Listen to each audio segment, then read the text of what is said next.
तमिलनाडु विधानसभा चुनाव 2026 सत्ता की कुर्सी किसके पास रहेगी और तमिलनाडु की राजनीति किस दिशा में जाएगी, यही सवाल इस बार विधानसभा चुनाव को बेहद रोमांचक और दिलचस्प बना रहा है।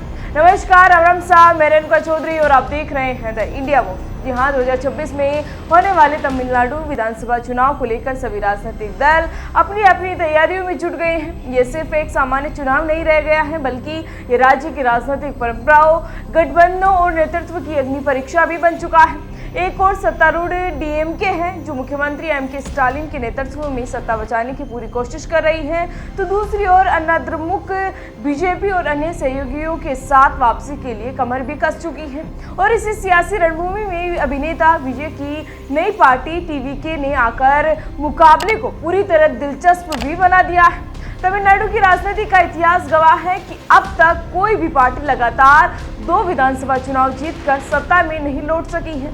ऐसे में डीएमके के सामने सबसे बड़ी चुनौती सत्ता विरोधी माहौल और सरकार की 5 साल की थकान को पार करने की है। पिछले वर्षों में डीएमके सरकार अपेक्षाकृत स्थिर रही, जिसका एक कारण अन्नाद्रमुक का आंतरिक संघर्ष और जयललिता जैसी करिश्माई नेता की कमी रहा। लेकिन अब हालात बदलते भी दिखाई दे रहे हैं। वहीं भ्रष्टाचार के आरोप, परिवारवाद और सत्ता पर एक ही परिवार के बढ़ते प्रभाव को लेकर विपक्ष लगातार हमलावर भी है। जहां मुख्यमंत्री स्टालिन, उप मुख्यमंत्री उदयनिधि स्टालिन और उनके करीबी रिश्तेदारों की भूमिका को लेकर सवाल भी उठाए जा रहे हैं। इसी बीच गठबंधन की राजनीति में भी चुनावी तापमान बढ़ा दिया है। खासकर कांग्रेस और डीएमके के बीच सीट बंटवारे और सत्ता में हिस्सेदारी को लेकर तनाव साफ दिखाई दे रहा है। अब जानकारों का मानना है कि कांग्रेस अधिक सीटों और सरकार बनने पर सत्ता में भागीदारी चाहती है, लेकिन डीएमके इस मांग को स्वीकार करने के मूड में दिखाई नहीं दे रही है, जबकि दोनों दल दशकों के साथ चुनाव भी लड़ते नजर आ रहे हैं।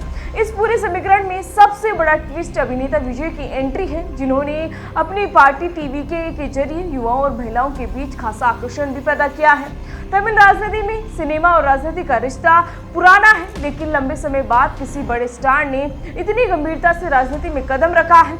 विजय के अल्पसंख्यक समुदाय से आने और उनकी लोकप्रियता को देखते हुए माना जा रहा है कि उनकी पार्टी 10 से 15% तक वोट शेयर हासिल कर सकती है, जो चुनाव के नतीजों को पूरी तरह बदल भी सकता है। बता दें कि अब ये साफ नहीं है कि विजय डीएमके का खेल बिगाड़ेंगे या अन्नाद्रमुक का, लेकिन इतना तय है कि उनकी मौजूदगी ने चुनाव को त्रिकोणीय और बेहद रोमांचक बना दिया है। यानी 2026 का तमिलनाडु विधानसभा चुनाव सत्ता परिवर्तन, गठबंधन की मजबूती, नए नेतृत्व और पुरानी परंपराओं की टकराहट का एक ऐसा संगम बन चुका है जिस पर पूरे देश की नजरें टिकी हैं, जिसका परिणाम राज्य की राजनीति की दिशा भी तय करेगा। फिलहाल इसी तरह की अपडेट्स के लिए बने रहिए हमारे साथ और देखते रहिए द इंडिया मूव्स। नमस्कार।